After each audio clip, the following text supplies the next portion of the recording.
Salut Belém, j'espère que tu vas bien.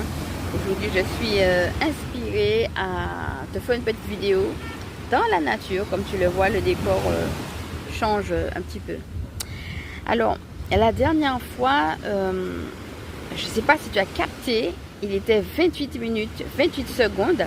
C'est vraiment quand j'ai mis dans le timing code que j'ai réalisé ça, lorsque j'ai fait la canalisation. Alors nous avons eu pas mal de choses lors du dernier soin et je vais te laisser voir les choses dans le timing code, et si jamais tu me prends en cours, refaire ou faire le soin en question. Et donc la canalisation, c'était justement, regarde si ça te concerne, pour les gens qui sont sur un chemin mais qui pleurent intérieurement. Et on leur dit, même si vous avez ces larmes intérieures, vous êtes sur le bon chemin. Et donc, regardez un petit peu comment ces chiffres-là, le 2, le 8, mais aussi le 10 du coup, puisque 2 et 8, ça fait 10, eh bien, viennent vous rejoindre. Alors, comment moi, je vois la chose? Je vais marcher un petit peu pendant que je te parle. Alors, le 2, ça peut être aussi justement le fait que on n'est pas sur la même longueur d'onde. Ce que je voulais faire avec toi, je sens que c'est pas possible. Alors, toi, ça peut être une situation, une personne, un groupe de personnes. Donc, vous allez adapter tout simplement à ce que vous vivez. Et donc, ça va dans le sens aussi peut-être de séparation ou de chemins différents.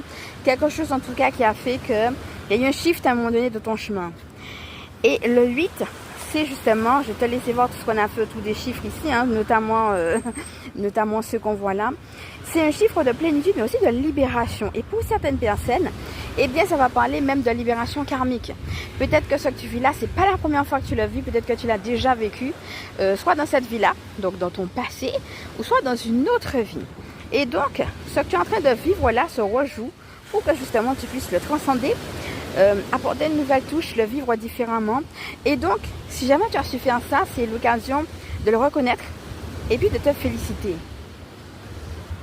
Et enfin, le 10, si on voit vraiment cette harmonie et cette continuité avec les chiffres par rapport à la petite canalisation, eh bien, ça va être aussi en même temps, parce qu'on a le 1 et puis le 0, donc on est vraiment dans une position de leader. Hein. On a parlé justement et travaillé autour du leadership avec Michael Archange lors du dernier soin et de la mission de vie hein, avec Gabriel.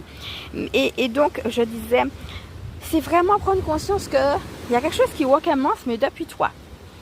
Depuis ce leadership que tu incarnes, comme si tu avais vraiment su, l'expression qui me vient, c'est prendre le taureau par les cornes, comme je disais, pour faire différemment, mais aussi, souviens-toi de ce qu'on avait dit avec le moustique, embêtement, hein, pour faire face à ce qui t'embête, le regarder.